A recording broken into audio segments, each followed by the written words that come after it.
salva no PowerPoint, entendeu? Salva no PowerPoint.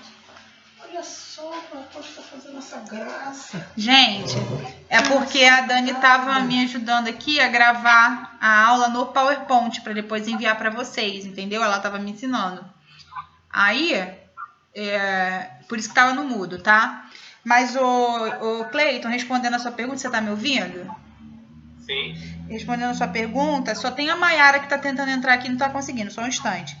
Mayara, por favor, Mayara, desliga o seu celular, liga de novo e tenta entrar. A Sofia também tava passando por isso.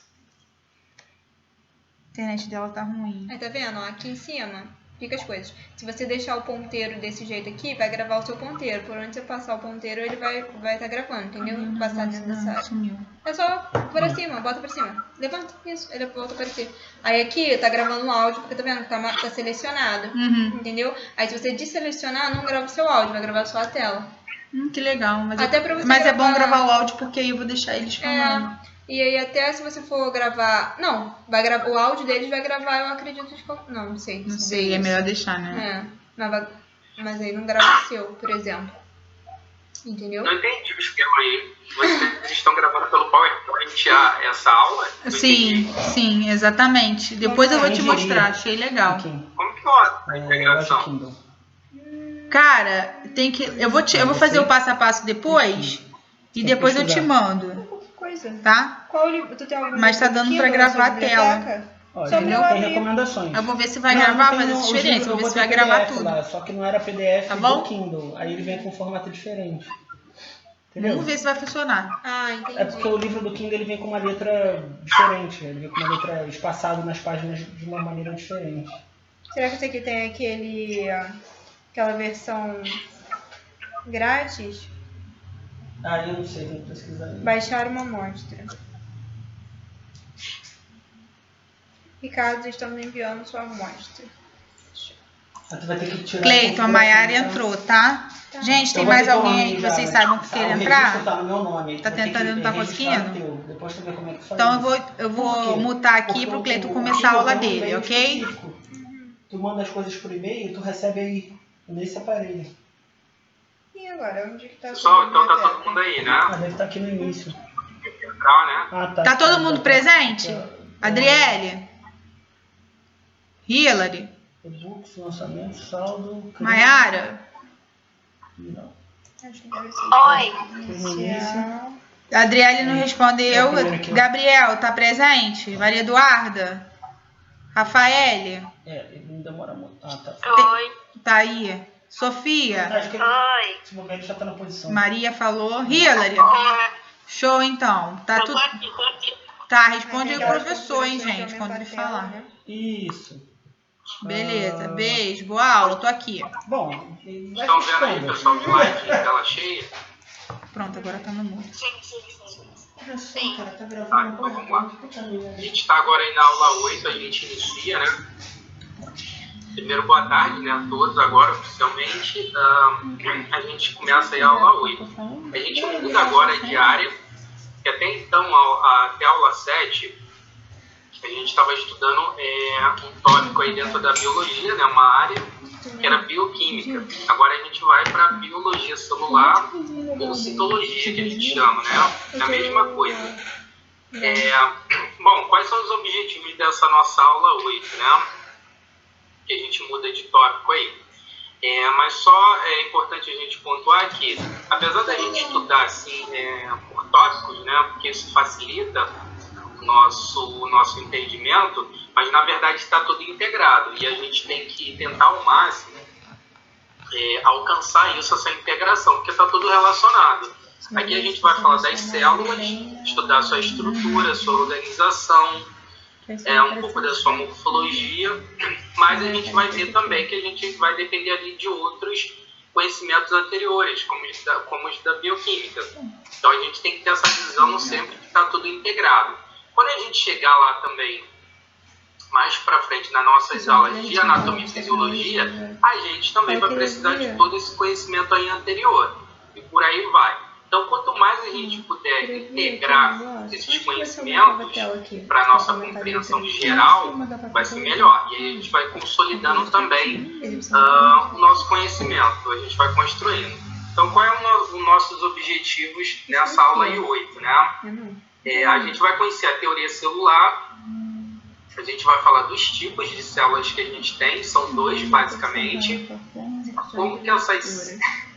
Desculpa, minha gata tá aqui, quase incorpora, né, que acontece, isso que acontece da mal.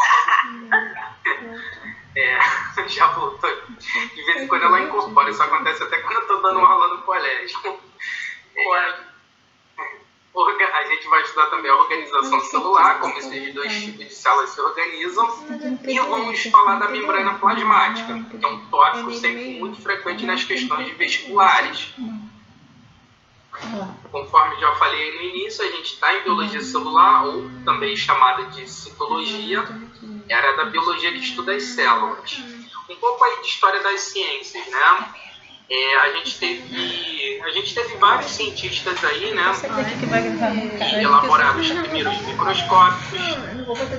O cara que deu o nome de células foi o Robert Hooke. Por quê, né? Ele observou, né, que todos os seres vivos, na verdade, são formados por essas unidades que ele denominou de célula. Ele primeiro começou observando isso nos vegetais. Ele primeiro observou nos vegetais. Os primeiros estudos desse cientista, foi com os vegetais. E depois ele extrapolou isso para outras áreas também. Ele pôde observar, né, na investigação dele que esse padrão, né, essas unidades que ele chamou de células, também se repetia em todos os outros seres vivos. Então ele pôde extrapolar isso daí. Então a gente sabe que todos os seres vivos são formados por essas unidades que são as células. Então quem deu o nome foi esse cara aí. Depois outros cientistas, né, melhoraram, né, o pensamento científico ele vai avançando, a gente tem séculos disso daí, e aí hoje a gente tem a teoria moderna, né, a teoria celular, né, que ela se baseia em 3 princípios. É interessante a gente saber. Normalmente não vem esse tipo de questão perguntando pra gente citar, né, descrever esses 3 princípios, né, da teoria celular, mas é legal a gente saber, né, porque está relacionado com o que a gente está estudando aqui. Quais são esses 3 princípios, né? Já falei um deles, né? Todos os seres vivos são formados por células, são essas unidades. As células são as menores unidades que a gente considera vivo, porque a célula ali ela detém várias características que permitem dizer que é a menor unidade que a gente considera vivo. Isso por quê? Tem seres vivos que são formados por apenas uma única célula, e essa única célula vai dar conta de tudo para aquele ser vivo ali. Por exemplo, né, as bactérias, protozoários, alguns fungos e algumas algas. Então aquela única célula desses seres vivos conseguem fazer tudo por eles, ok?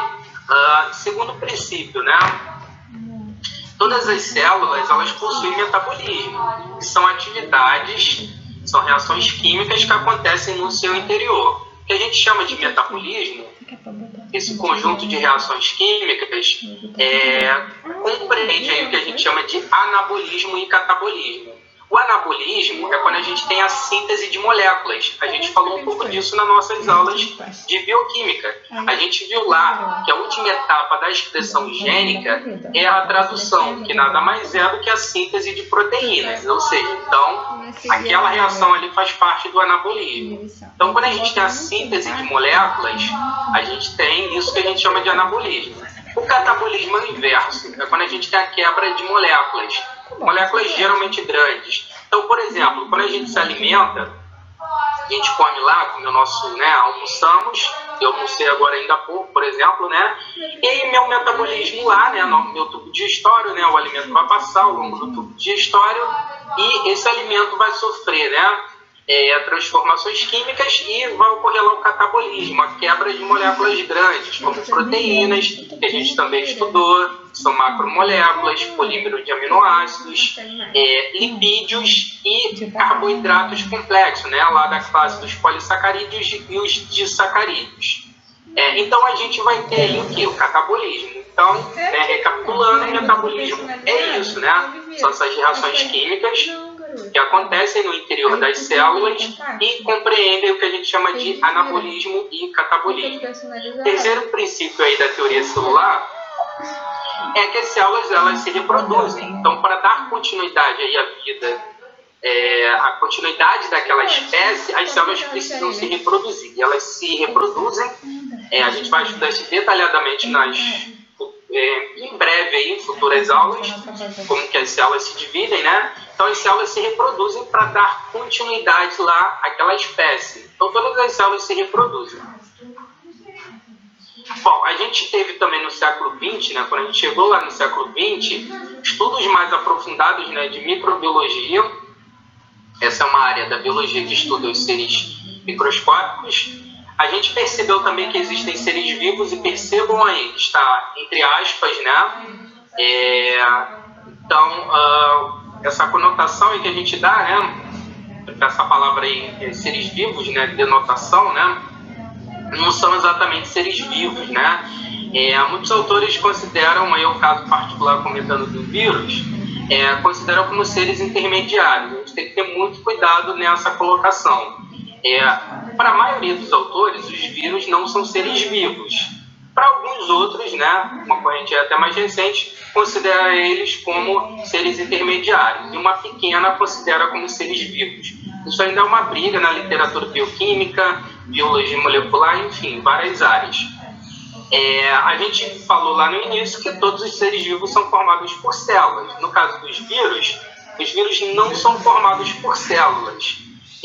Os vírus são estruturas até relativamente simples. Eles são formados por um capsídeo, que é uma proteína que a gente chama de capsídeo, e pelo seu material genético, que no caso dos vírus é até uma coisa particular.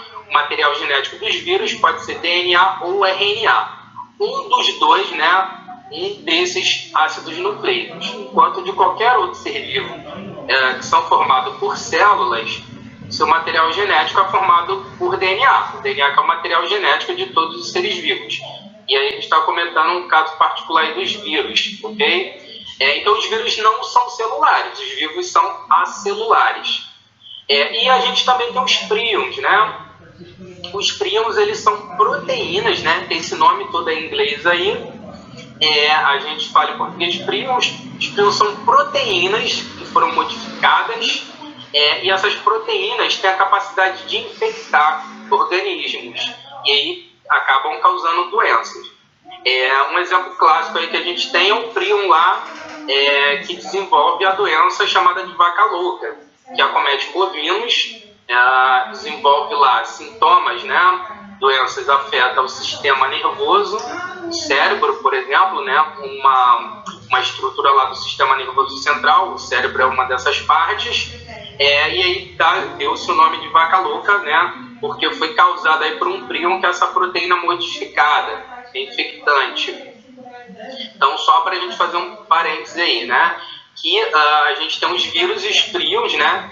São esses considerados seres vivos, tá? Entre aspas, mas na verdade não são seres vivos, tá?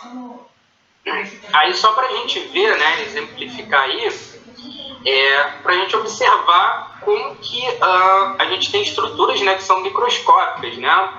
Por exemplo, lá numa escala lá a gente tem uns átomos 0,1, né, nanômetros, só escala bem pequena, né? E a gente vai tendo ali uma evolução, né? A gente, por exemplo, chega ali nas bactérias, né? As bactérias, elas, né, a unidade que mede as bactérias, as células, né? É um micrômetro que a gente fala. Então a gente tem diferença lá do tamanho da célula bacteriana para a célula dos outros seres vivos, que é uma célula um pouco maior. Então, só para a gente observar um pouco dessa escala aí, a gente pode ver lá que os vírus, essas estruturas, né, são bem menores, né, inclusive, do que as células, tanto da bactéria quanto dos outros seres vivos. E ali a gente tem, né, uma escala do que é microscópico, né, e até fazendo uma divisão ali, o que a gente consegue observar no microscópio eletrônico, que é um microscópio microscópio mais potente, e a gente consegue visualizar estruturas dentro das células, para um microscópio óptico, que a gente consegue só ter uma visão mais geral da célula. A membrana plasmática, por exemplo, aí a gente não consegue observar lá dentro da célula. E o que a visão humana alcança, né? O que a gente consegue observar a olho nu, o mundo macroscópico. Tá tranquilo até aí para vocês, pessoal? Tô passando rápido demais? Tá tranquilo. Tá, é porque a gente tem bastante coisa hoje. Tipos de célula. Só para exemplificar, né, que a gente tem vários tipos de células. Porque a gente está acostumado, né, até enquanto professor de biologia, quando a gente desenha lá no quadro, né, eu sou péssimo desenhando. Vocês já perceberam isso, né, nas nossas aulas presenciais. Né, o tio aqui não sabe desenhar. Então, quando eu costumo desenhar uma célula, me arrisco, eu desenho uma circunferência, o que está errado, tá? Mas é só um modelo para a gente lá tentar exemplificar alguma coisa, né? Uma coisa que é microscópica. Mas a gente pode ver que as células, elas têm morfologias muito diferentes. Vocês estão vendo aí vários tipos celulares.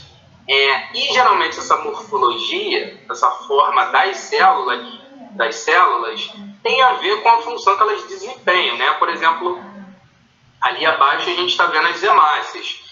Os glóbulos vermelhos, eritrócitos, tem esses 3 nomes, que são as células que dão a coloração avermelhada para o nosso sangue e que fazem o transporte dos gases respiratórios, e aí, né, principalmente de interesse vital, o gás oxigênio e uma parte do CO2.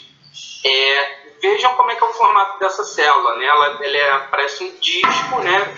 Ela é achatada dos 2 lados, que a gente chama de bicôncavo. A gente vê ali também células epiteliais. Elas são células, ali a gente está vendo várias. Elas são células que elas ficam muito próximas, justapostas, que a gente fala. Então ela tem uma morfologia bem diferente já das hemácias, né? Ela está compondo lá a nossa epiderme, por exemplo, né? Que é a face mais externa da nossa pele, que a gente chama tecido epitelial. A gente vê aí também o óvulo e o espermatozoide, que são células bem diferentes também. O neurônio, a gente vê ali leucócitos também, que são as células de defesa, os glóbulos brancos, e uma célula vegetal. Só para a gente ver como é que as células são tão diferentes entre elas. Com relação à organização celular, né? A gente começou falando da teoria celular, que tem aqueles 3 princípios. Um outro foco da nossa aula também é falar de como que as células se organizam, né? As células, elas vão se organizar em basicamente 2 tipos. Isso é muito importante para a gente saber. Futuramente lá nas nossas questões, lá quando a gente for responder. A gente só tem 2 tipos de células. Ou essas células são procariontes, ou essas células são eucariontes. As células procariontes são células das bactérias, e das cianobactérias e arqueobactérias, que eu não coloquei aqui, mas é tudo bactéria, na verdade, tá? Depois eu vou comentar ali uma pequena diferença mais para frente delas. Mas, em síntese, é tudo bactéria. Então, toda vez que numa questão falar célula procarionte, não está falando nada mais, nada menos do que outro ser vivo, que é a bactéria. São os únicos seres vivos atuais que têm essa organização celular em célula procarionte. E aí, a bactéria, né, está lá num reino chamado Monera. A gente tem 5 reinos para classificar tudo que é vivo. Então, a bactéria está em um dos reinos, um dos 5, que é o reino Monera. Os outros seres vivos, nos outros 4 reinos, no reino protista, que estão lá os protozoários e as algas, no reino fungi, que estão os fungos, no reino plantar, metafita, é a mesma coisa, tem esses 2 nomes, esse reino, são os vegetais, e o reino lá metazoário, ou animalia, também tem esses 2 nomes, é o reino animal. Então, os seres vivos nesses 4 reinos, eles têm a célula em organização em célula eucarionte, ok? Aí a gente vai começar agora a comentar as diferenças. A gente tem que saber isso bem legal também, isso são questões bem recorrentes, né, no vestibular. Depois eu vou disponibilizar para vocês, pessoal, esses slides, tá bom? Não se preocupem, eu vou publicar lá no grupo depois. Eu tô printando tudo. Não precisa não perde tempo printando não, eu vou postar lá no grupo lá, tá? Tá bom. Não fica preocupada não. Peraí, só tava bebendo água. Então vamos lá. Células procariontes, né? O primeiro tipo de célula, a primeira organização celular que a gente vai falar aí. As células procariontes, né? E aí a gente está falando das células bacterianas, ou das cianobactérias, ou das arqueobactérias. Como que é a organização delas, né? Ela tem uma membrana plasmática, que também pode ser chamada de plasmalema, mas normalmente o nome que mais aparece é membrana plasmática mesmo, ok? Ou membrana celular, a mesma coisa. Esse nome plasmalema não é muito usual, não. Então, a membrana, as bactérias, né, a célula procarionte, ela tem a membrana plasmática. Na verdade, né, todas as células, sejam elas procariontes ou eucariontes, têm membrana plasmática, porque qualquer célula tem que ter membrana plasmática. Aí da membrana plasmática para dentro, a gente chama lá o citoplasma, né, que está tudo ali no interior. Então isso é o citoplasma.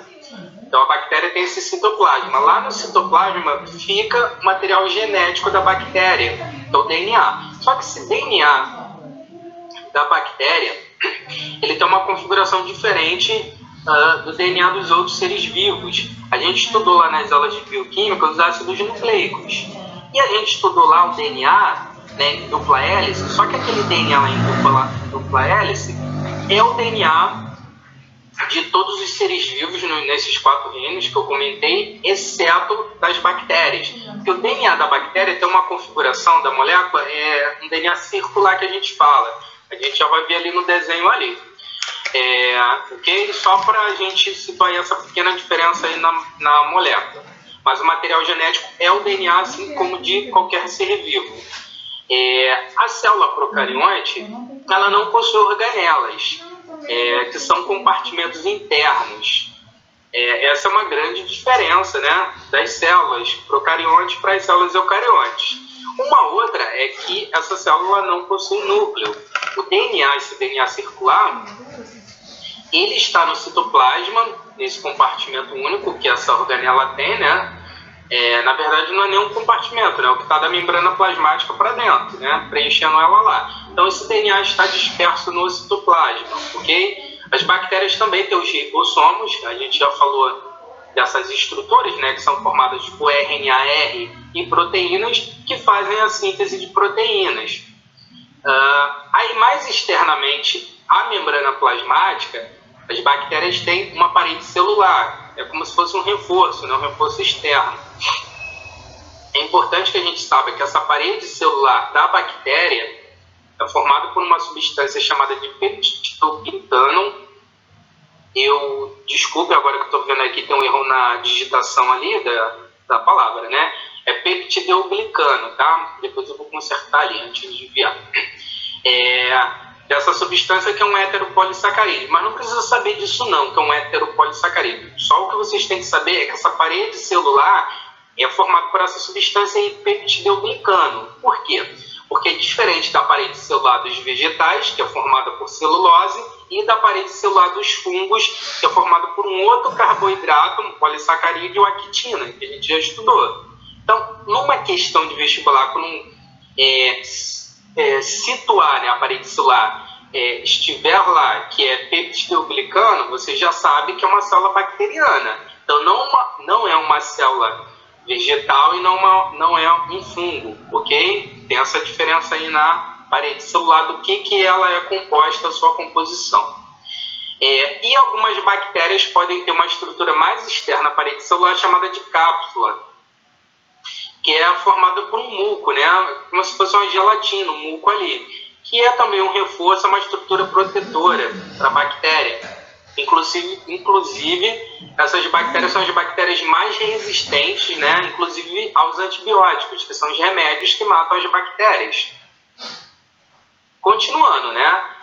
Algumas células procariontes, elas podem ter também um mesossoma, que é um dobramento interno da membrana plasmática. E aí, quando essa bactéria tem esse dobramento interno da membrana plasmática, esse dobramento serve para quê? Ali, geralmente, vai ser feita a respiração celular da bactéria, né, para ela produzir energia. A gente sabe que esse processo de respiração celular, que a gente estudou lá, né, naquela videoaula, é para gerar energia para as células, ATP. E, às vezes, também esse dobramento serve, né, para ancorar o material genético da própria bactéria, abrigar lá, né? Pode ficar ali naquela região ali, mas não são todas as bactérias que têm. Algumas bactérias também podem ter flagelos, que é uma estrutura para elas se locomover, está no plural, porque as bactérias podem até ter 2 flagelos por célula, o que é diferente de uma célula humana, né? Por exemplo, né? A nossa única célula que tem flagelo, que é uma proteína, né? Uma estrutura para locomoção, é uma célula no homem, um espermatozoide, aquela caudinha lá, é um flagelo, só que aí só tem 1 por célula, outra bactéria pode ter 2. A função é a mesma de locomoção. E algumas células bacterianas podem ter as fímbrias, ou também chamada de pile, que são cíliozinhos, né, como se fossem pelos ali, e que normalmente a bactéria usa isso para aderir a uma outra célula, uma célula que ela vai infectar. Então, geralmente, quem tem essa estrutura é uma bactéria patogênica, causadora de doença. Porque nem todas as bactérias causam doenças, não. Tá aí nosso primeiro desenho para a gente analisar. Vamos analisar com calma aí, para a gente saber reconhecer, né, o que é uma célula bacteriana, procarionte. É importante que a gente observe, né, e saiba identificar. Esses são desenhos esquemáticos, né, que são modelos que a gente constrói para estudar, né, simplificar muitas das vezes coisas que são complexas, né, do que realmente a gente vê lá no microscópio. Mas os desenhos que vão aparecer para a gente nos vestibulares são esses desenhos aí, tá? Então a gente tem aí, né, a membrana plasmática, identifiquem ali, né, tá em azulzinho ali. Tem também, né, a parede celular mais externa ali, a membrana plasmática, esse reforço, que é composta, né, de peptideoglicano, essa substância, e tem a cápsula ali, que é uma substância, né, viscosa, um muco. Só lembrando que nesse desenho estão todas essas estruturas possíveis, né, mas conforme eu falei, não são todas as bactérias que vão ter, né, a cápsula, por exemplo, né, e nem são todas que vão ter flagelo nem pilos ali, né, que é a mesma coisa que fímbrias ou pile, aqueles cíliozinhos, tá? Mas aí colocou tudo no mesmo desenho para a gente estudar, né? Porque senão a gente teria que ficar fazendo um monte de desenhos, né? Cada um com uma estrutura ou outra, tá? A gente vê ali o DNA, dá esse nome nucleóide aí, mas eu nem gosto muito de usar esse nome, porque pode confundir, né? Dá uma ideia que tem um núcleo, e não tem. Célula procarionte não tem núcleo. Tem o DNA, né? Esse DNA circular aí que a gente está vendo, que está disperso no citoplasma ali. O que está se chamando de nucleóide é essa região aí que está sendo encontrada o DNA circular, tá? Não é para confundir com o núcleo não das células eucariontes. E a gente está vendo os ribossomos ali, que são essas estruturas, né, que fazem a síntese de proteínas. Vamos ver um outro desenho aqui de uma bactéria, né, de uma célula procarionte, para a gente se familiarizar, né? Independente de qual desenho que coloque, basicamente ele vai ter, nesses desenhos vão ter, né, as mesmas coisas, né, e a gente vai identificar. Quando a gente bater o olho nesse desenho e ver que não tem muita coisa internamente, essa célula não tem compartimentos, então se trata de uma célula bacteriana, procarionte. Aí a gente vê a membrana plasmática, a parede celular, né, a cápsula, a gente está vendo aí as fímbrias, né, que são esses cíliozinhos aí, que servem para a bactéria aderir a uma outra célula, que é a célula que ela vai infectar, né, a célula hospedeira, e aí quem usa isso são bactérias causadoras de doenças.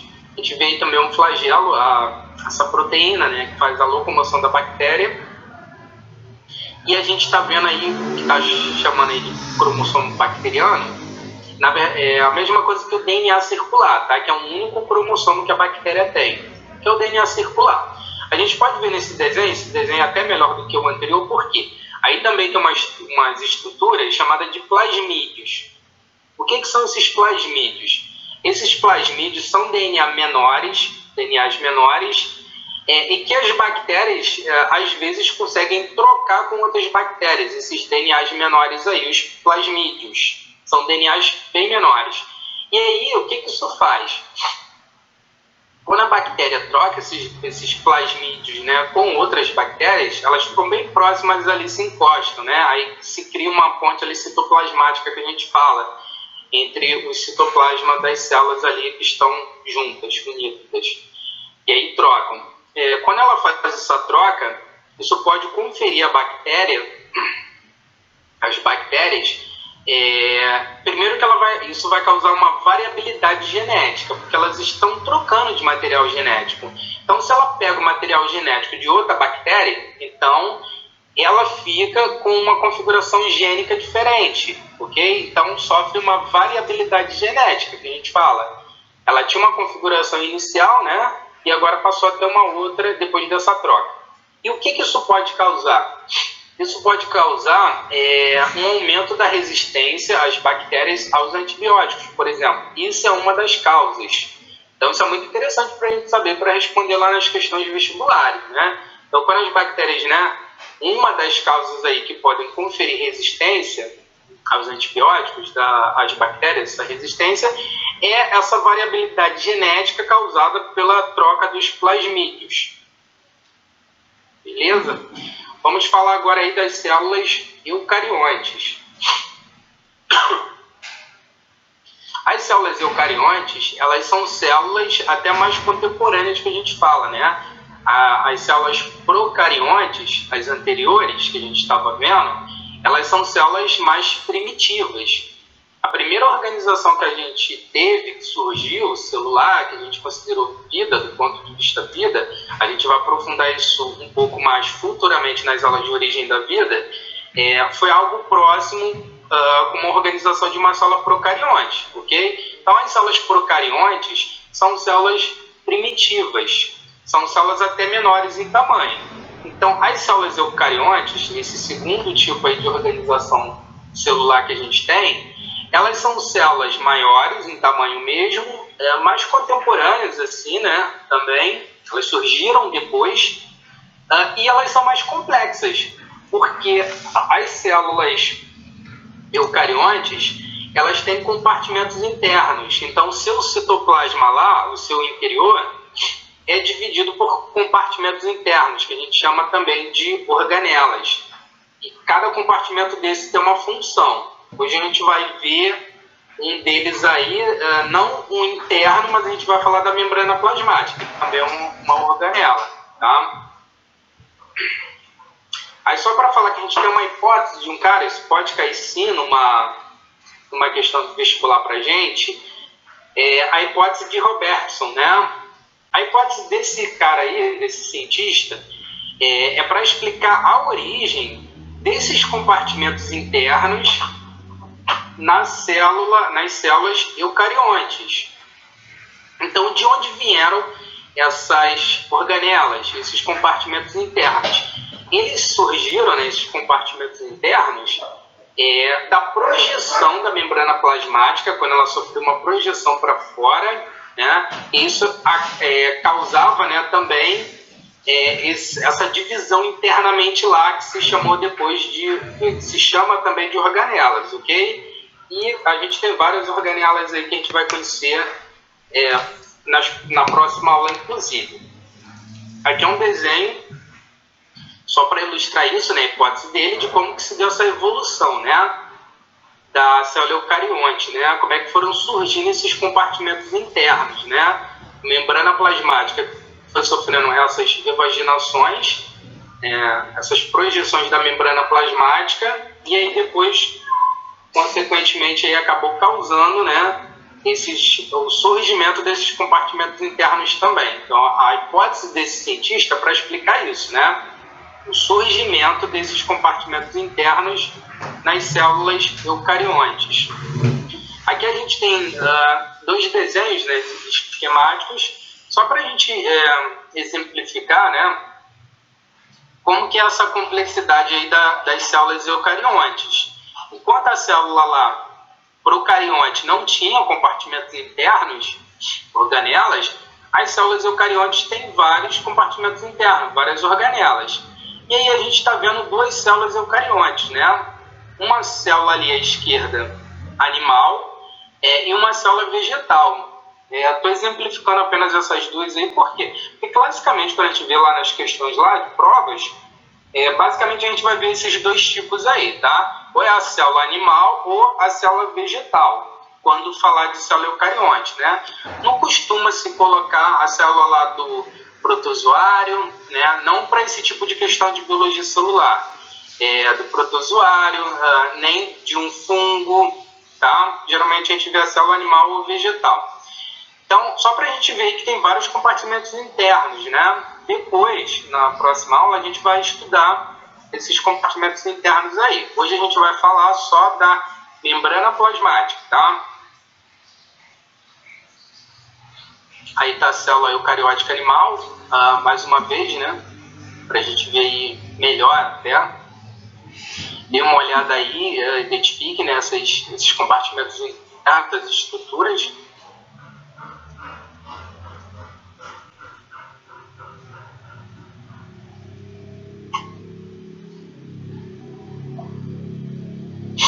Aí a gente está vendo agora a célula eucariótica vegetal.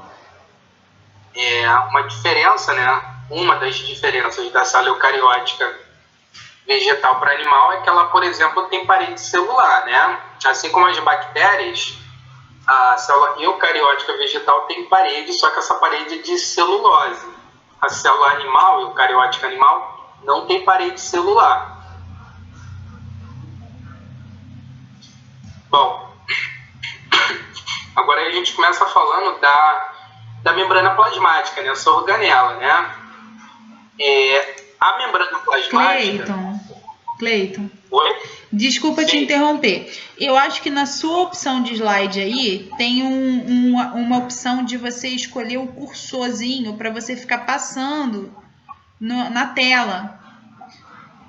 Isso. Estão vendo aí o cursor? Isso, que aí quando você quiser mostrar alguma coisa, você pode mostrar com o cursor. Mas eu acho que na opção de slide, lá embaixo, para você estar todo aberto, como é que tá? Tá tudo aberto aqui. Tem uma opção de você colocar... aqui, isso aí mesmo. Isso daqui, né? Isso aí. Que aí... Nunca tinha usado, que legal. Isso, tem várias opçõezinhas aí legal, apontador de laser, isso aí, que aí pra gente fica mais fácil visualizar, tá? Desculpa atrapalhar, beijo. Nada, tranquilo. Vamos lá. Então, membrana plasmática, né? Lembrando que todas as células, elas têm membrana plasmática, seja essa célula procarionte, né? Bactéria, ou eucarionte de todos os outros seres vivos. E essa membrana plasmática, a composição química dela, a função, é a mesma em todos os seres vivos. A membrana plasmática, né, ela delimita o meio interno da célula, que a gente chama de intracelular, e o meio externo, né, o que está fora da célula, o meio ambiente, extracelular. Conforme já falei, né, a sua organização é similar, né, tanto nas células procariontes quanto eucariontes.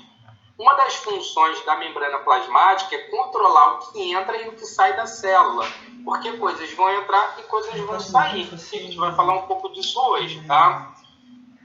E aí a gente fala também que a membrana plasmática, ela tem uma permeabilidade seletiva. O que vem a ser permeabilidade, né? Vem de permeável, que deixa passar, né? Só que, no entanto, essa passagem é seletiva. O nome aqui está falando, né? Essa complementação aí. Então, a membrana plasmática vai deixar algumas coisas passarem, tanto para dentro quanto para fora, e outras não, ok? Como que é essa composição química da membrana plasmática? Isso é muito importante a gente saber, tá? Isso cai muito frequentemente também nas questões. E aí a gente vai relembrar aí um pouco de bioquímica, né? O que a gente estudou lá, que a gente vai falar um pouco aí também. A membrana plasmática, né, é formada, né, sua constituição química, sua composição, ela é formada por dois tipos de lipídios, essas moléculas orgânicas, né, que são os fosfolipídios e o colesterol, esses dois tipos de lipídios aí. Só que a maior quantidade é de fosfolipídios, tá? A gente já vai ver o desenho ali, isso vai ficar mais claro para a gente. Outras moléculas também que estão presentes na membrana plasmática são as proteínas, essas outras moléculas orgânicas, e os carboidratos, também chamados de glicídios. Em 1972, né, dois pesquisadores, né, o Singer e o Nicholson, eles publicaram um trabalho que, né, elucidaram aí o modelo das membranas plasmáticas. E não é tão importante para a gente saber o ano não, tá? Mas sim o nome desse modelo. E isso pode cair como já caiu em algumas questões. Esse modelo que a gente compreende hoje, os caras elucidaram isso lá no século XX, olha só isso. E é um modelo atual ainda que a gente compreende, que a gente chama de modelo mosaico fluido. Mosaico por quê? Essa membrana plasmática, né, é formada por 3 categorias aí, né, de moléculas orgânicas, lipídios, proteínas e carboidratos. Então, mosaico por causa disso, né? Lembra um pouco, se a gente lembrar lá das aulas de artes, né, a mosaico é uma figura geométrica, né, que é formada, né, uma composição formada por várias outras figuras diferentes, né, que se somam lá para formar uma imagem, né? Então, a membrana plasmática é isso, né? Um mosaico, né? Que tem 3 ali classes de moléculas diferentes e fluido, né? A membrana plasmática, ela tem um caráter fluido e até dinâmico, que é garantido principalmente pelo colesterol, que está inserido lá entre os fosfolipídios lá. Então, o colesterol ele dá esse caráter fluido, uma fluidez para a membrana plasmática, e também caráter dinâmico. Por quê? Essas moléculas, né, elas não estão estáticas lá na membrana plasmática. Algumas proteínas conseguem até se mover. Então, por isso a gente fala que é dinâmico também, ok? Os fosfolipídios, a forma como eles se organizam na membrana plasmática, eles formam uma dupla camada. A gente chama isso também de bicamada lipídica, né? Por isso, popularmente, a gente chama isso a membrana plasmática, né? A gente fala que ela é formada por uma bicamada lipídica, por causa dessa dupla camada de fosfolipídios, a forma como eles se organizam. Ok? Vamos ver no desenho aqui.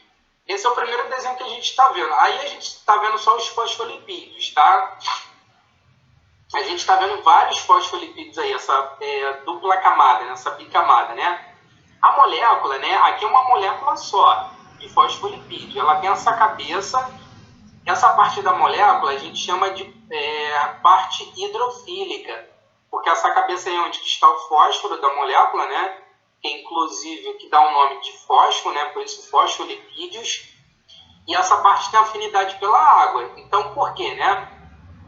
Geralmente, fora da célula ali, tem um líquido ali preenchendo, né? Porque as células não estão no vácuo, não estão flutuando, né? Então, elas estão imersas ali num líquido. A maioria dos nossos tecidos, né? Estão imersos em um líquido chamado intersticial. Não é importante para a gente agora saber isso não, tá? Mas sim que o fosfolipídio, né? Essa molécula se organiza dessa forma na membrana plasmática. Essa cabeça tem afinidade pela água, né? E fora da célula tem água. Essa dupla cauda que cada molécula tem é a parte hidrofóbica da molécula. O prefixo hidro quer dizer água, né? E fobia vem de medo. Então, essa dupla cauda, ela não tem afinidade pela água, porque a parte apolar da molécula, ela tem que se esconder da água. Então, por isso que ela fica assim no interior. Aqui a gente está vendo uma outra molécula de fosfolipídio que está pareando com ela, vamos assim dizer, né? E você vê que a dupla cauda também se esconde, fica para o interior. Que essa parte aqui não tem afinidade pela água. É a parte hidrofóbica. Por quê? Se aqui é um meio extracelular, está fora da célula, aqui é um meio intracelular, que está no interior da célula, né? A gente falou lá nas nossas primeiras aulas, não sei se vocês lembram, que as células, né, mais da metade da massa das células é água, né? É água. Só que não é exatamente no estado líquido, é mais um coloide ali, como se fosse uma gelatina preenchendo, né? Mas é água, ok? Então, por isso, a dupla camada, né? Essa bicamada de fosfolipídios, né? Essa bicamada lipídica se organiza dessa forma. Fora da célula tem água e no interior da célula tem água, preenchendo ela, ok? Então, por isso que os fosfolipídios vão se organizar dessa forma aí. Os fosfolipídios são chamados de compostos anfipáticos por causa disso. Na molécula, essa molécula, né, ela tem esse caráter, né, de ser polar, essa parte aqui que está o fósforo, tem afinidade pela água, e tem essa dupla cauda que é apolar, que não tem afinidade pela água. Então, pelo fato dessa molécula ter essas duas características, ela é chamada de anfipática. Então, isso que quer dizer anfipático, ok? Tem uma região que tem uma polaridade, ok? Onde está o fósforo aqui, essa cabeça, e tem uma região que é apolar, ok? A parte hidrofóbica aí da molécula. Vamos ver um outro desenho aí. Esse desenho é melhor, por quê? No outro desenho a gente estava vendo só os fosfolipídios. Aqui a gente está vendo a membrana plasmática, como classicamente ela vai aparecer para a gente, tá? Nas questões lá. E aí estão as outras moléculas também. A gente vê aí que os fosfolipídios, né, agora aí estão representados por essas moléculas vermelhas, né? Aí está a cabeça, né, vermelha, e a dupla cauda aí. E entre os fosfolipídios, né, a gente está vendo aí que tem um colesterol também inserido. Está vendo aí representado por essas bolinhas amarelas aí. Estão vendo? Esse é o colesterol. Ele fica inserido entre os fosfolipídios, essa bicamada aí lipídica. O colesterol que dá esse caráter aí fluido, né, para a membrana, e também dinâmico, porque as coisas se movimentam aí. E a gente pode observar que o colesterol ele está presente em bem menor número, né, que as moléculas mais numerosas na membrana plasmática são os fosfolipídios, ok? Aí a gente também pode observar as proteínas, tá? Porque tem proteínas ali também. Tem proteínas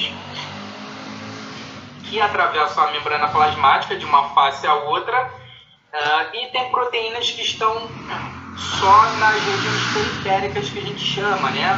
Ou no interior ou mais lá para o exterior, né? Na sua face interna ou na sua face externa aí. Então a gente está vendo essas proteínas aí. Essas que atravessam a membrana plasmática são chamadas de proteínas transmembranas. A gente vê aí também que tem carboidratos também, né? Os glicídios, né? Os carboidratos aí são representados por como se fosse essa anteninha aí, estão vendo? Esses são os carboidratos, tá? Ou glicídios, né? A mesma coisa. Esses carboidratos, eles não estão sozinhos. Eles estão complexados, né, juntos com outras moléculas orgânicas. Ou esse carboidrato, né, vai estar numa proteína, ou esses carboidratos vão estar nos lipídios, né? Quando estão nas proteínas, né, a gente chama isso de glicoproteína, né? Glicídio mais proteína. E quando estão nos lipídios, são chamados de glicolipídios. E essas duas estruturas, né, tanto a glicoproteína, né, carboidrato com proteínas, e o glicolipídio, carboidratos, né, glicídios com lipídios, desculpa, tosse às vezes atrapalha.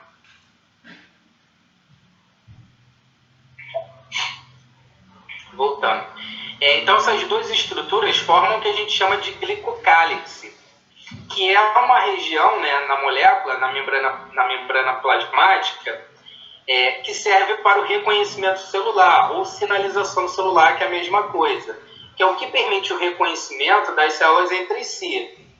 Já comentei isso até com vocês, né, presencialmente, né, nas nossas aulas, que nosso sistema imunológico, ele faz o reconhecimento do que são as nossas células, né, ou seja, próprias, do que é não próprio, que a gente chama, né? Esse é o mecanismo básico que o nosso sistema imunológico opera, funciona. Então, as células de defesa, né, os leucócitos, os glóbulos brancos, eles reconhecem como essas células que não são próprias, ou seja, estranhas, né? Eles reconhecem por essa região chamada de glicocálix, que nada mais é do que carboidratos com lipídios e carboidratos com proteínas, ok? Então, se a gente vê lá um carboidrato com uma proteína, né, uma glicoproteína, e um carboidrato com lipídio, glicolipídio, que são, né, o glicocálix, diferentes daqueles que o nosso organismo está acostumado, desde lá do nosso desenvolvimento, então reconhecer aquilo como estranho, né? Então o nosso sistema imunológico vai passar a atacar. E esse reconhecimento, né, essa sinalização ocorre, né, porque identificou esse glicocálix diferente, ou seja, né, observou lá que tem uma identidade bioquímica diferente daquela do nosso organismo. Isso é o que o sistema imunológico vai reconhecer como antígeno. A gente depois vai aprofundar isso melhor nas nossas aulas de sistema imunológico. Não se preocupem tanto com esses nomes ainda, tá? E sim só em saber que esse glicocálix, né, que são essas estruturas formadas por carboidratos e proteínas e carboidratos e lipídios, é o glicocálix, e que faz essa sinalização celular, esse reconhecimento entre as células, ok? Aí tem um terceiro desenho aí, vou deixar alguns segundos aí para vocês analisarem aí e identificarem essas partes aí, né? Os fosfolipídios, colesterol, as proteínas e os carboidratos.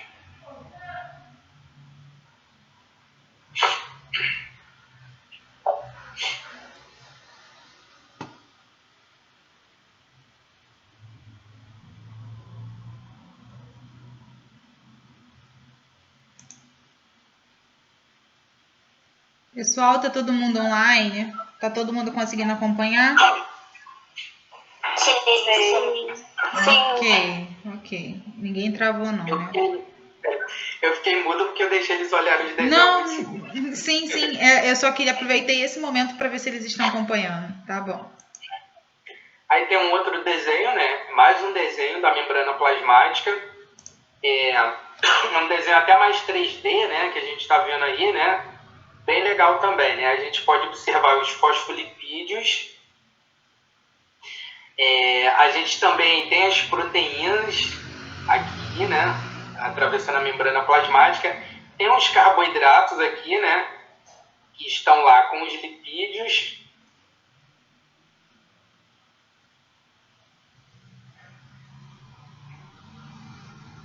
Bom, pessoal, agora a gente vai começar a falar aí dos transportes, né, que acontecem através da membrana plasmática, porque a membrana plasmática, né, uma das funções dela é permitir a passagem de substâncias através dela, tanto para dentro quanto para fora, porque isso tem que acontecer, essas trocas aí. Substâncias têm que entrar para dentro da célula e outras substâncias também têm que deixar a célula, excretas, né? Resíduos do metabolismo, por exemplo. E aí, né, que tipos de transporte a gente pode ter através da membrana plasmática? A gente pode ter aí a difusão, a gente vai começar falando da difusão, daqui a pouco a gente vai falar da osmose, que também, na verdade, é uma difusão, só que é um caso especial. E a gente vai falar também do transporte ativo, ok? Porque esses dois primeiros casos aqui é o que a gente chama de transporte passivo, que mais ali para frente a gente vai conceituar isso. Então, o que é a difusão, né? Que é esse processo que acontece através da membrana plasmática, que é para coisas entrarem ou saírem da célula. A difusão, né, a definição dela, né, é a livre movimentação de partículas ao acaso da região que está mais concentrada para onde está menos concentrada. Então, ou seja, né, a gente vai ter a movimentação de partículas indo da onde tem mais para onde tem menos. E a tendência nesse fluxo, né, indo da onde tem mais para onde tem menos, é que depois essas concentrações se igualem. E aí vai adquirir ao final disso um equilíbrio dinâmico. Aí a gente está vendo um desenho que pode aparecer para a gente numa questão, né? Então a gente tem aqui inicialmente essas bolinhas vermelhas, né, que são essas partículas, num solvente, né, aqui vamos dizer que seja o soluto, essas bolinhas vermelhas, e aí depois essas bolinhas vermelhas, percebam que elas vão, né, se movimentando ao acaso, e aí esse fluxo, né, gera uma livre movimentação ao acaso para onde tem menos. E aí a gente vai ver lá ao final, no quarto desenho aí, né, que a tendência é que isso fique em equilíbrio, né, essas concentrações fiquem iguais aí, tá? Então isso, exemplificando aí, é a difusão, né? Essa livre movimentação ao acaso de partículas, aí a gente está vendo um soluto no solvente, e aí tendendo, né, da onde tem... Espera aí, só um minuto, pessoal. Deixa eu analisar aqui o desenho. Certinho. E é isso tendendo da onde tem mais, a gente vê que tem uma região mais concentrada aqui, né, para onde tem menos aí para atender o equilíbrio. A gente está vendo aí preenchendo depois, né, vamos assim, praticamente depois, né, se distribuindo uniformemente, né, ali naquele recipiente ali, tá bom? Isso é a definição, a gente está vendo aí com o desenho, tá, da difusão. De uma outra forma que a gente pode ver também, né, aqui ainda falando da difusão, né, a gente vai ter a movimentação também, né, da onde tem mais, né, esse soluto aí, essas partículas, para, né, onde tem menos. Aqui no primeiro desenho, né, a gente vê que a região B, né, está mais concentrada. E lá no segundo desenho a gente vê que depois os dois meios, tanto A quanto B, estão iguais, né? Então essa é a tendência da difusão, é se igualarem. A gente vê que no caso, esse recipiente está separado com uma membrana, né, totalmente permeável a esse soluto aí, essas partículas. Então por isso que elas puderam, né, se difundir aí para os dois meios. Então isso ainda exemplificando, né, com um outro desenho, isso é a difusão.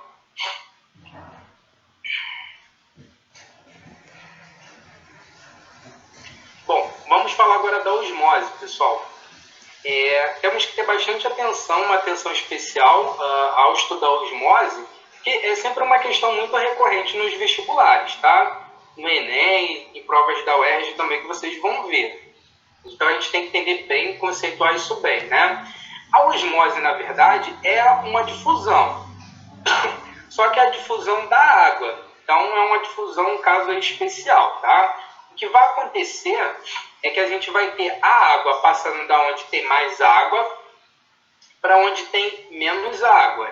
E aí, essa passagem se dá, né, da solução que está menos concentrada, de soluto, no caso, é onde tem mais água. Para a região que está mais concentrada de soluto é onde tem menos água, ok? E aí depois vai isso tender também ao equilíbrio, né? Conforme a água vai passando dessa região menos concentrada de soluto, onde tem mais água, para a mais concentrada de soluto, que tem menos água, a tendência é que a água vai diluir esse soluto e essas concentrações vão se igualarem, ok? Então, recapitulando, o que é osmose? A osmose é a difusão da água. É a água passando da onde tem mais água para onde tem menos água.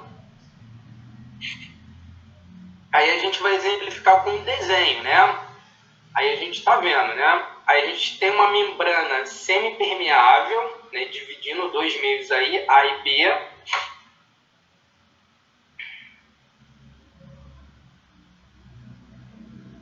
Observe esse desenho. A água, pessoal, está representada pelas bolinhas azuis. Estão vendo aí? E o soluto, né, no caso, pela bolinha vermelha. Então, nesse caso aí, a água está indo da onde tem mais água para onde tem menos água. Ou seja, a água está indo de A para B nesse caso aí, tá? Então, a osmose, né, que é um tipo de difusão, é isso. A água saindo da onde tem mais água, no caso aqui A, para onde tem menos água.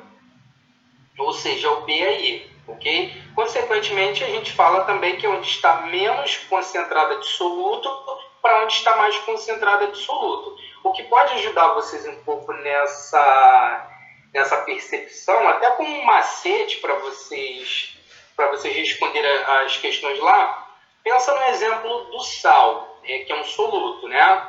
Então, a água vai para onde tiver mais sal, pode pensar dessa forma também, né? E a água vai lá para onde tem mais sal para diluir esse sal, para essas concentrações se igualarem, ok? Pode pensar, ajuda um pouco também dessa forma aí, tá? Ainda falando da osmose, né, a gente pode conceituar ela de uma outra forma também. É uma outra definição até mais técnica. A água passa da região de menor pressão osmótica, que a gente chama de PO, né, é onde está menos concentrada de soluto, para a região de maior pressão osmótica, né, onde está maior concentrada de solutos, até que seja alcançado o equilíbrio de concentrações. Ou seja, né, quando alcança esse equilíbrio, as soluções aí, né, a gente chama essas soluções de isotônicas, quando elas estão iguais concentradas. A solução que está menos concentrada, né, de soluto, que é a que tem menor pressão osmótica, né, ela é chamada de solução hipotônica.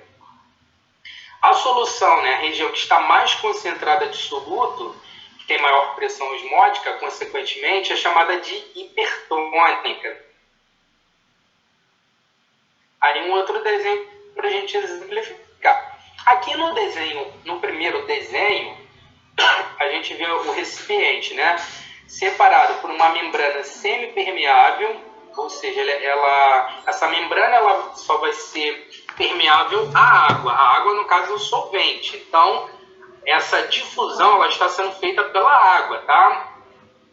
Só que aqui no caso desse primeiro desenho, essas concentrações estão iguais, estão isotônicas, ok? Então, esse fluxo, né, que é bidirecional, ele está em equilíbrio na verdade, tá? Já no desenho B, a gente tem uma diferença aí de concentração. Por quê, né? A gente está tendo um fluxo de água de B para A. Por quê? Em B, a gente tem uma menor pressão osmótica, uma menor PO, porque ali tem mais água. Ali tem mais água, porque tem menos soluto, ok? Então, ali, essa região B é a região hipotônica. Então, a água está saindo daqui de B para A, porque lá em A está mais concentrada de soluto, tem uma maior pressão osmótica, uma maior PO. Pensa que a água está indo para onde tem mais sal, foi aquele macete que eu dei, né? Para diluir esse sal, né? A gente pode fazer um link aí com isso, né? Para facilitar um pouco para a gente. Aqui no terceiro desenho, a gente já tem uma situação inversa, né? A água está saindo de A para B. Por quê? Em A é onde agora, né, está hipotônico, né? Está pouco concentrado de soluto, então aqui tem mais água. E a água está indo para B, está mais concentrado de soluto, né? Está hipertônico. Na verdade, isso que sempre acontece. A água sai do meio hipotônico, você pode gravar dessa forma também, para o meio hipertônico, porque é lá que ela vai diluir para atender o equilíbrio, para que essas soluções se tornem iguais, né, isotônicas. É porque a gente está falando da mesma coisa, só que com notações diferentes, tá? Que essas definições podem aparecer para a gente. Aí agora aqui a gente vai falar de um caso particular, né, que pode acontecer a osmose em células animais, e a gente vai usar como exemplo a hemácia, que a gente vai dar até alguns nomes específicos aí no caso da hemácia, né? Por exemplo, quando a gente tem uma solução, quando a gente mergulha, né, essa célula, a hemácia, num meio isotônico, ou seja, com concentrações iguais ao da célula, seu meio interior, significa que tanto essa solução quanto a célula, elas estão em equilíbrio. Então, não vai ocorrer, né, não haverá alteração no volume dessa célula. Aí a gente está usando a hemácia como exemplo. Então, se a gente mergulhar a hemácia, ou na verdade qualquer outra célula, no meio isotônico, não vai haver, né, variação nesse volume, porque os meios já estão em equilíbrio, isotônicos, esses meios são isotônicos. Já quando a gente coloca a hemácia ou qualquer outra célula em uma solução hipertônica, a água vai perder água. A água vai perder água? Foi isso que eu acabei de falar, né? Não, né? Me corrigindo. A célula vai perder a água, tá ok? Para esse meio, para essa solução, onde ela foi imersa, tá bom? E quando a célula perde água do seu meio intracelular, do seu meio interior, essa célula, ela vai, né, perder volume, ela vai murchar, né? E a gente vai chamar isso de plasmólise. Para qualquer célula, esse nome. Já no caso específico da hemácia, a gente chama de crenação. Esse nome específico, crenação, é para as hemácias. Plasmólise é para qualquer célula, quando ela perde água, quando ela é imersa no meio hipertônico, ou seja, mais concentrado do que o seu meio interior. Já quando a gente coloca a célula, né, e a gente está usando como exemplo as hemácias, né, no meio hipotônico, ou seja, menos concentrado do que o seu meio interior, que está hipertônico, com relação a essa solução que ela foi imersa, já acontece o inverso. Essa célula, ela aumentará de volume. E aí, se ela aumenta de volume, a gente fala, né, que ela sofreu turgência, a célula fica túrgida. Ela fica inchada, né, falando no português claro aí.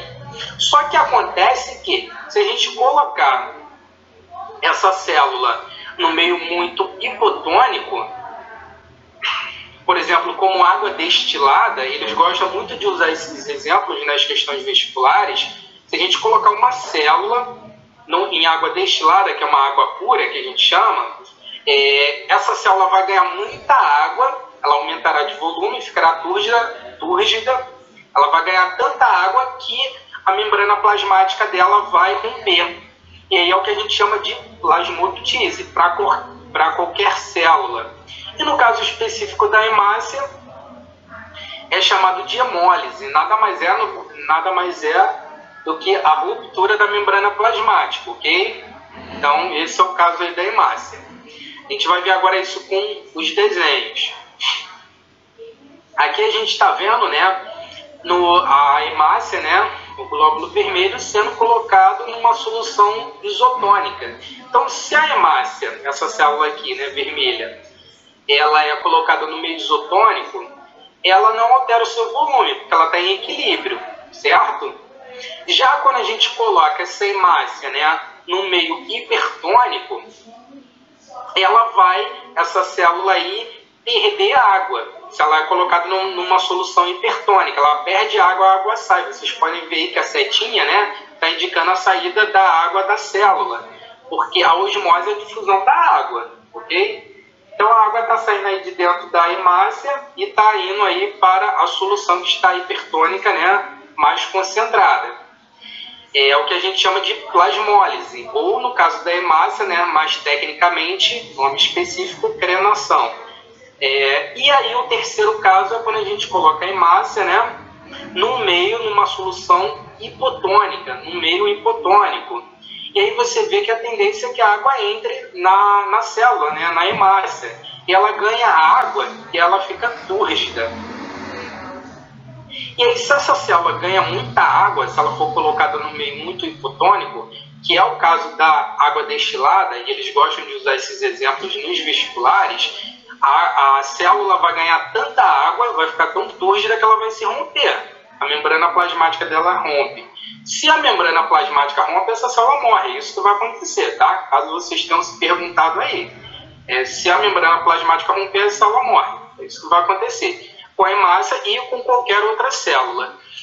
Então, essa célula vai sofrer o que a gente chama de osmotise, ou no caso específico da hemácia, hemólise. Bom, agora a gente vai falar da osmose em células vegetais. A osmose em células vegetais, ela ocorre da mesma forma que na célula animal. Mas tem ali uma particularidade aí, e eles gostam de brincar com isso nas questões vestibulares, né? Isso pode ser uma pegadinha se você não se lembrar disso, ok? Lembrem que a célula vegetal, além da membrana plasmática, ela tem uma estrutura mais externa, que é a parede celular, que no caso da célula eucariótica vegetal é formada de celulose, um carboidrato complexo da classe dos polissacarídeos. Então, essa celulose confere à parede celular uma rigidez, e essa célula vegetal ela não vai sofrer plasmoptise, né?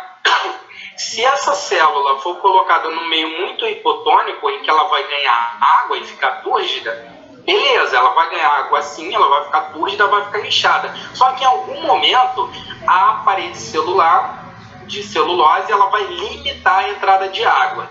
E aí não vai deixar a água entrar mais. E aí a membrana plasmática não vai se romper. Então, resumindo, pessoal, bizu, célula vegetal não sofre plasmoptise. Por quê? Porque ela tem parede celular vegetal, né? Parede celular vegetal e de celulose que limita essa entrada de água. Então, a membrana plasmática não se rompe.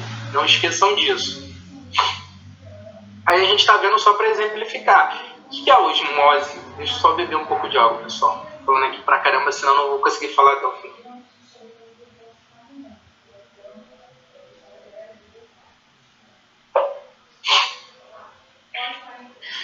Só para a gente ver aqui que a osmose em células vegetais ela ocorre da mesma forma que nas células animais. Ali a gente estava vendo como exemplo as hemácias. Ela ocorre da mesma forma, a única diferença é que a célula eucariótica vegetal ela não vai sofrer a plasmoptise, né? Ou seja, o rompimento da membrana plasmática. Por quê? Porque a parede celular vai limitar essa entrada de água na célula e aí ela não vai romper a membrana plasmática, ok? Aqui a gente está vendo um caso clássico, né? De osmose que acontece, né? Antigamente, né, nossos ancestrais não tinham geladeira. E como que eles faziam para preservar as carnes, né? Eles adicionavam bastante sal e isso preservava as carnes. Por quê? Nada mais né, do que eles estão fazendo osmose. A carne é formada por células, né? Várias células lá, o tecido. E aí quando se adiciona o cloreto de sódio, né, o sal de cozinha, essas células da carne, elas perdem água, porque essa água, né, vai sair de dentro das células e vai para onde que tem, para onde está o sal, né, no meio externo aí no ambiente, né? Então, ou seja, a gente está vendo aí a osmose acontecendo na prática. Então, a célula ela sofre a plasmólise, né, que é quando ela murcha. Essas células perdem água, ou seja, está acontecendo osmose, nada mais é do que osmose. Hoje em dia, claro, a gente já tem a geladeira, né, para preservar, né? Por quê? Sem água, essas células que perdem água das carnes, sem água, isso não vai ser propício para o metabolismo dos micro-organismos. Por exemplo, como fungos e bactérias ali. Então, eles não vão se proliferar, porque os seres vivos precisam de água para o seu metabolismo, ok? Então, sem água, que é o que está acontecendo ali, uma retirada, né, uma saída de água das células da carne ali, sem água, esses micro-organismos não vão poder sobreviver, se multiplicarem e terem metabolismo, ok? Então, isso é o que a gente está vendo na prática aí. Esse salgamento, né, preserva as carnes por causa disso, porque essas carnes perdem água por osmose, que a gente está vendo aí, essa água sai de dentro dessas células e desidrata, que é basicamente isso que está acontecendo. Esse processo é igual também para aquelas frutas cristalizadas. A única diferença é o tipo de soluto que está sendo usado. Porque enquanto aí nas carnes é o salgamento, lá nas frutas cristalizadas é a sacarose, né, que está sendo usada, né, o disacarídeo lá, o açúcar, né, que está sendo usado lá. Mas o processo é o mesmo, é só o soluto que é diferente. Bom, agora a gente vai conceituar um pouco o que é transporte passivo e ativo, né? A gente já falou que as células têm metabolismo, né, que são essas reações químicas que acontecem no seu interior, e desse metabolismo também, né, são formados produtos lá finais e muitas das vezes até excretas e que precisam ser eliminados, né? Então, coisas vão entrar e vão sair de dentro da célula, ok? Para permitir a homeostase celular, que a gente chama, um equilíbrio dinâmico interno, para a sobrevivência das células. O transporte passivo, a gente já estava falando deles, né? Só que a gente estava vendo os tipos de transporte passivo lá, que é a difusão, né? E a osmose, que também é uma difusão, só que é uma difusão especial, a difusão da água. Mas o que vem, afinal, ser transporte passivo, né? O conceito dele técnico aí. Ele é chamado de passivo porque não requer gasto, a célula não gasta energia para fazer esse tipo de transporte. Por que a célula não gasta energia para fazer esse tipo de transporte? Porque ele está indo a favor do gradiente de concentração. Falando, né, no português claro, está indo da onde tem mais para onde tem menos. A gente viu lá no caso das partículas, né, se difundindo num solvente, o soluto lá se difundindo no solvente, e vimos também o caso da água, né, a difusão da água ou osmose. A água indo da onde tem mais água para onde tem menos água. Ou seja, ela está indo a favor de um gradiente de concentração. E ainda assim, a difusão, né, a gente pode subdividir ela em difusão simples e difusão facilitada. É importante que a gente saiba isso também, tá? A difusão simples, ela vai ser para moléculas polares, ok? Deixa eu ver, vamos lá. A difusão simples, ela obedece às regras físico-químicas também, assim como o transporte passivo, né? Que isso é um tipo de transporte passivo, na verdade, né? Vai de onde tem mais para onde tem menos, por isso a favor do gradiente de concentração. A difusão simples é o transporte, né, que acontece lá na membrana plasmática, isso está acontecendo na membrana plasmática, isso ocorre ao nível dos fosfolipídios, porque a gente viu lá que a membrana plasmática, ela tem várias moléculas inseridas lá, tem os fosfolipídios, tem um colesterol, que é um outro tipo de lipídio, tem as proteínas e tem os carboidratos também. No caso da difusão simples, ela acontece ao nível dos fosfolipídios, dessa bicamada aí. E ela vai ser para quê, né, basicamente, né? A passagem dessas substâncias na difusão simples vai ser para solventes orgânicos, como álcool, né, e acetona, por exemplo, e gases também. Os gases atmosféricos, né? E a gente pode citar 3 aí, né? O nitrogênio, mais abundante na atmosfera, mas que para a gente é inerte. O oxigênio, que é um gás vital, né? Até lá para a respiração celular, a gente vê a importância dele. E o CO2.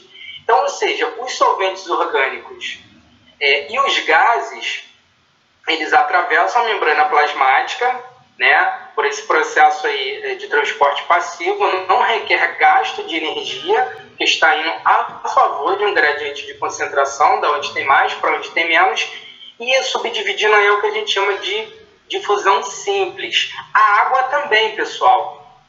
A água também, ela faz essa difusão simples, né? A gente viu lá que o nome dela, dessa difusão especial, é osmose, mas é uma difusão simples, tá ok?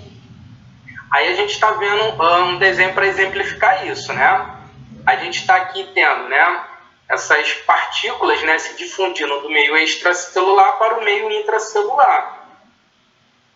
Ou seja, da onde tem mais para onde tem menos. Passando aí através da membrana plasmática, pela bicamada de fosfolipídios. A gente tem um gráfico aí só para exemplificar, né, que essa velocidade, né, de transporte, ela vai ser diretamente proporcional à concentração aí das partículas, né? Quanto mais partículas, maior vai ser essa velocidade, ok? E o que é a difusão facilitada? O outro tipo de transporte passivo. O nome já está falando, já está dando uma ideia para a gente, né? Difusão facilitada. Esse transporte ele vai ser facilitado por alguém. Quem é que vai fazer isso? Quem facilita esse transporte vão ser proteínas. Proteínas inseridas lá na membrana plasmática, lá entre os fosfolipídios lá, ok? Desculpa. Essas proteínas recebem o nome de permeases. Quando permitem a passagem de moléculas, né, como glicoses, moléculas carregadas eletricamente, por exemplo, como glicoses, ou canais também. Essas proteínas são chamadas de canais quando elas deixam passar íons entre elas, que são os sais minerais, aqueles micronutrientes lá que a gente estudou nas aulas de bioquímica, ok? Então, novamente, isso é um transporte passivo, a difusão facilitada. Ela acontece a favor de um gradiente de concentração, de onde tem mais para onde tem menos. Lembrando que esse fluxo ele é bidirecional, tanto ocorre para dentro da célula, quanto para fora da célula também. A diferença aí da difusão facilitada para a difusão simples é que na difusão facilitada, quem facilita essa passagem são proteínas que são chamadas de permeases ou canais. E essas substâncias, glicose, por exemplo, os sais minerais, passam entre essas proteínas, que é o que a gente está vendo aí, ó. As moléculas aí, né, passando entre a proteína, tá vendo? A proteína que está lá na membrana plasmática, inserida lá entre a bicamada, né, de fosfolipídios. E no caso, nesse fluxo aí, né, essas partículas aí estão entrando, né, do meio extracelular para o meio intracelular. Aí a gente também vê um gráfico disso, né? Tem uma pequena diferença aqui no gráfico da difusão facilitada, que vai ter uma hora que essa velocidade ela não vai aumentar. Esses gráficos eles não costumam cair nesse tipo de questão não, tá? Mas é só para a gente exemplificar um pouco mais e compreender isso. Porque na difusão facilitada, quem está facilitando, né, permitindo essa passagem dessas moléculas, tanto para o exterior celular, são essas proteínas chamadas de permeases.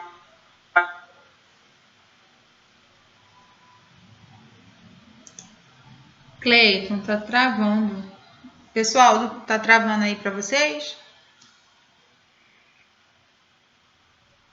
Olá.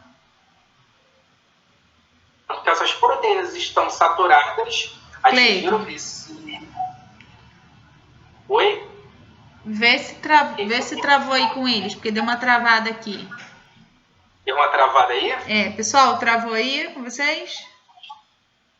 Não. Então tá bom, é só comigo. Pode continuar. Se travar, me sinalizem no celular, tá bom? Tchau.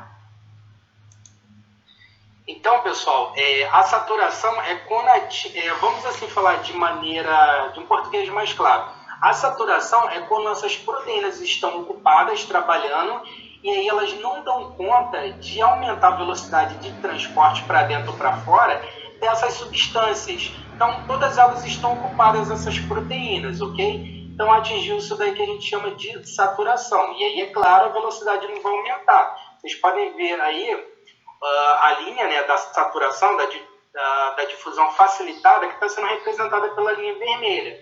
E quando atinge lá o ponto de saturação, essa velocidade não tem como aumentar mais, porque todas as proteínas estão ocupadas, que é o que elas fazem ali, né? Agora vamos falar agora do outro tipo de transporte, né? Que é o transporte ativo, né? O transporte ativo, ele é o inverso do transporte passivo. Primeira coisa que a gente tem que saber, né? No transporte ativo, ele é chamado de ativo porque as células, para fazer esse processo, esse tipo de transporte, vai consumir energia. E toda vez que a gente fala em energia, tem que lembrar que a gente está falando de ATP, que as células só consomem energia na forma de ATP. Essa molécula aí, a adenosina trifosfato, né? Então, nesse tipo de transporte ativo, a primeira coisa que a gente tem que saber, isso é muito importante, porque podem perguntar exatamente o conceito para você. O que vem a ser o transporte ativo? É quando a célula gasta energia para fazer ele, e aí consome ATP. E o caso clássico que a gente vê, né, nas questões vestibulares é o transporte ativo, quando fala lá da bomba de sódio e potássio, né? Essas proteínas que fazem o transporte no transporte ativo, elas são chamadas de bombas, ok? Então, essas proteínas levam esse nome de bomba e elas são específicas.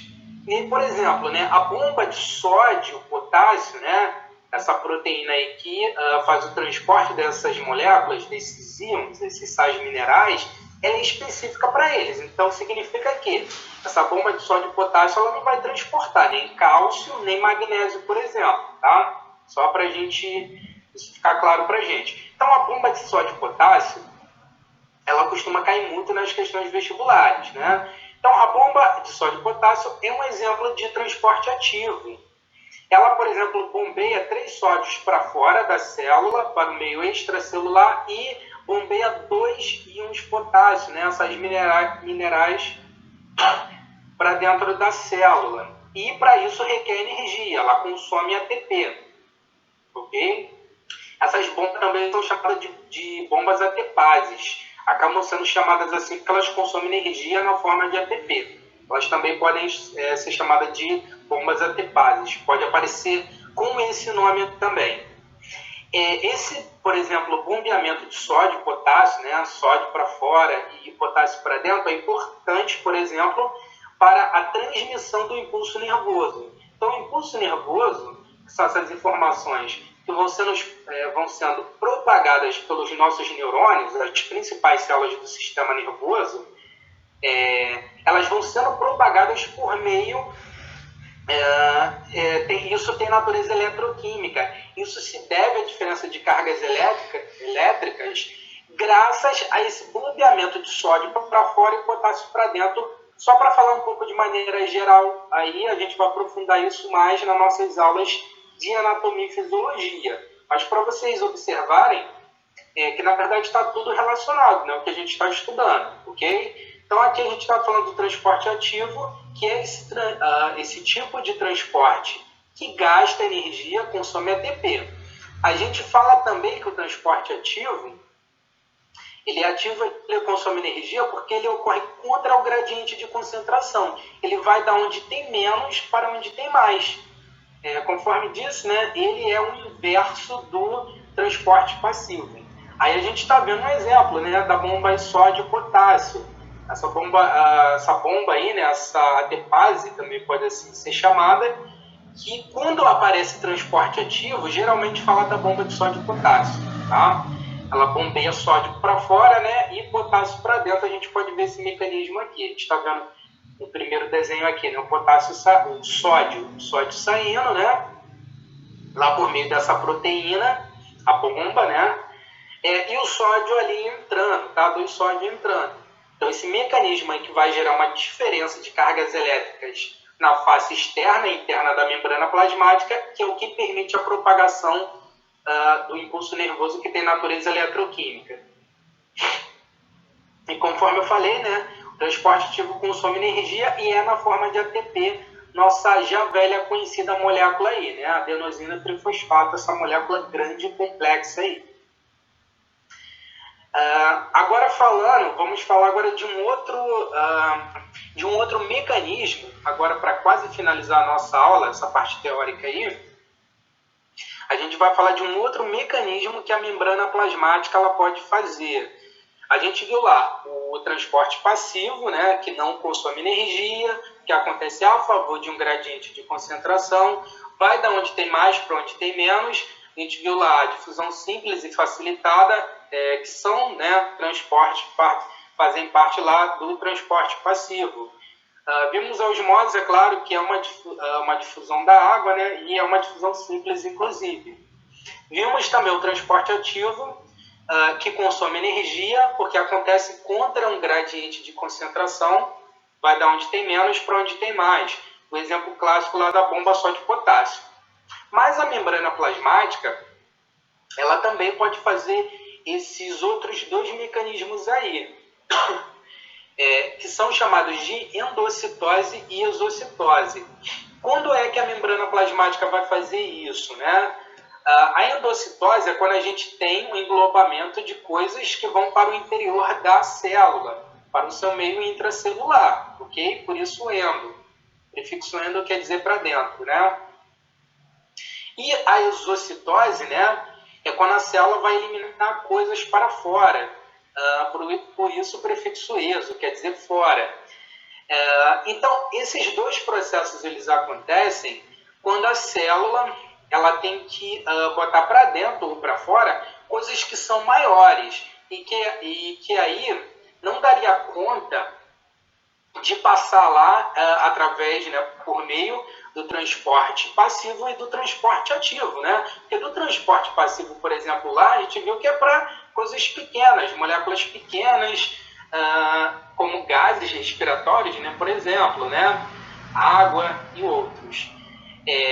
Então, na endocitose, quando a célula fizer esse englobamento, a gente ainda vai dividir a endocitose em dois processos, né? Em dois mecanismos aí, que é a fagocitose e a pinocitose. Ou seja, tudo está entrando. A diferença ali é como? Na fagocitose, a gente vai ter um englobamento de partículas grandes, por exemplo, até micro-organismos ou restos de outras células, ou até mesmo uma célula inteira. Tá? Então, na fagocitose, que é um tipo de endocitose, a gente tem uma evaginação, né? Uma adaptação da membrana plasmática. Essa membrana plasmática, ela sofre uma adaptação e ela se projeta para fora. E aí forma o que a gente chama de pseudópodo, falsos pés. Essa palavra pseudópodo, né? Pseudo vem de falso e podos vem de pés. Então, falsos pés, que é uma projeção da membrana plasmática. É como se fosse para abraçar aquela partícula. E ele abraça aquela partícula, envolve ela, coloca ela para o seu interior e aí depois a gente chama isso de fagossomo, quando bota para o seu interior. Para lá dentro, né, da célula vai ser digerido lá o que foi englobado. O outro processo é a pinocitose. Praticamente todas as nossas células fazem pinocitose. A pinocitose é um dobramento para dentro da membrana plasmática.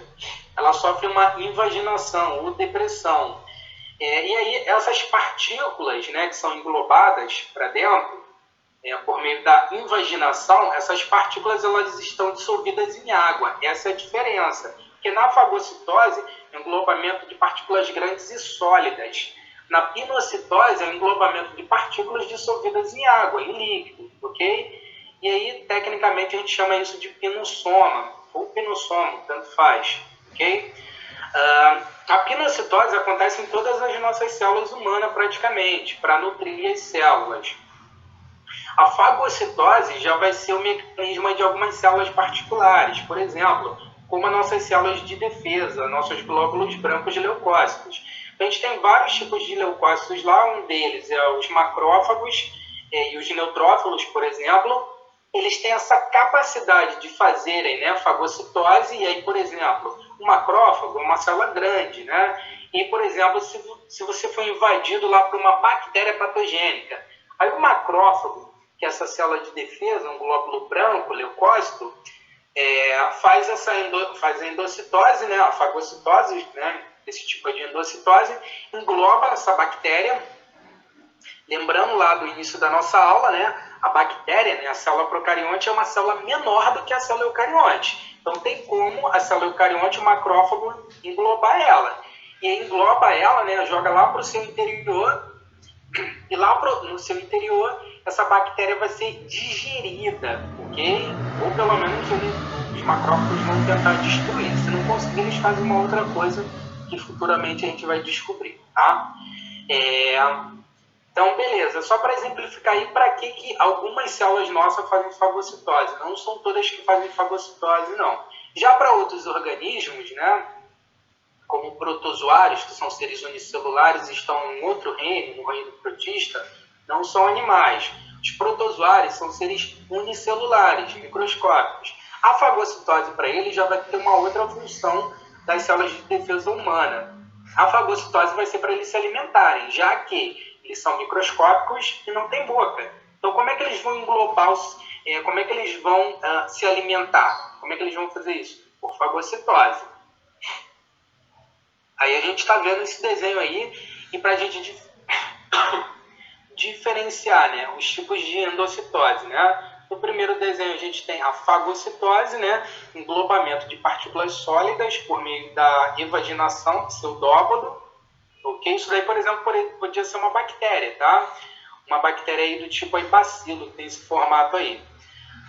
No outro desenho ali a gente está vendo a pinocitose, que é o outro tipo de endocitose, ou seja, partículas dissolvidas em água, em líquido, né? E por meio da invaginação, nessas depressões da membrana plasmática, engloba isso. Todas as nossas células fazem pinocitose. Exocitose, né? Outro tipo de mecanismo aí que a membrana plasmática pode fazer. Na exocitose, o prefixo exo já quer dizer para fora, né? Na exocitose é já quando a célula tem que eliminar coisas que estão no seu interior. E, por exemplo, né? Vamos usar o exemplo aí do macrófago aí. O macrófago englobou a bactéria lá por fagocitose, destruiu ela e precisa eliminar aqueles restos moleculares da bactéria lá. E como que essa célula, né, o macrófago vai eliminar? Vai eliminar por exocitose. Vai botar para fora, né? Vai fazer essa secreção aí. Determinadas células também podem fazer exocitose, já para um outro processo, né? Pode ser uma célula lá que compõe um determinado órgão, por exemplo, o pâncreas. Vamos usar o exemplo aí do pâncreas. E aí o pâncreas é um órgão, né, formado lá por várias células, as células pancreáticas, e essas células produzem dois tipos de hormônios, um bem famoso aí é a insulina. E essas células que estão lá no pâncreas, as células pancreáticas, vão produzir a insulina, que é esse hormônio, só que esse hormônio tem que ir para o exterior. E como é que vai liberar isso? Por meio da exocitose, ok?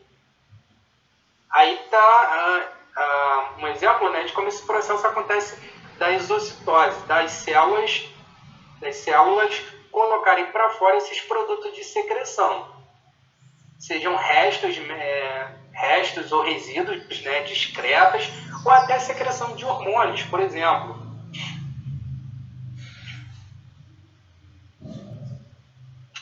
Chegamos ao fim.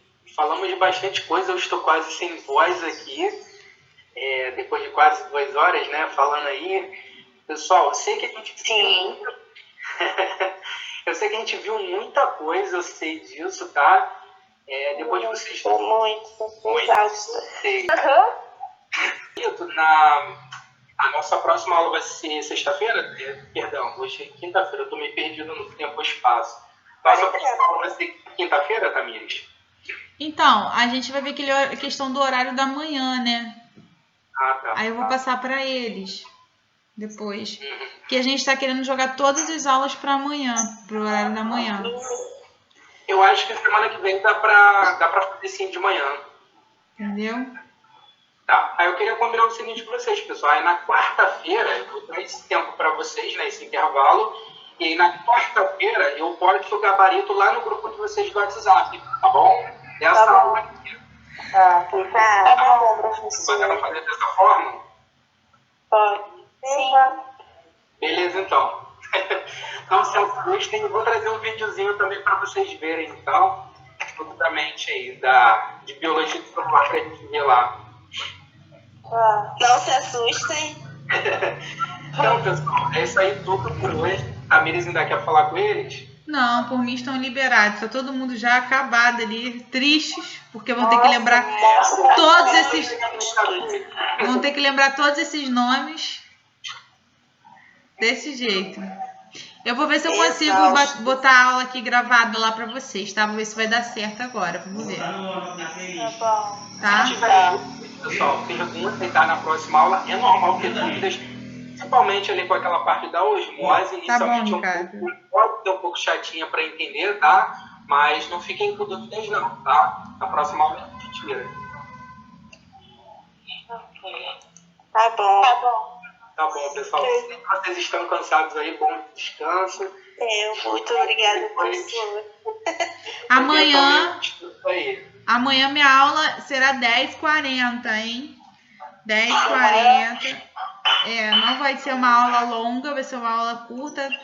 Tá bom, Acredito que 1h e pouquinho aí a gente consegue terminar, tá bom? Tá. Beijo, até amanhã. Ai, gente, tchau. Tchau, até amanhã.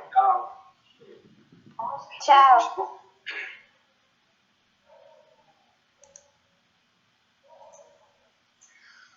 E aí,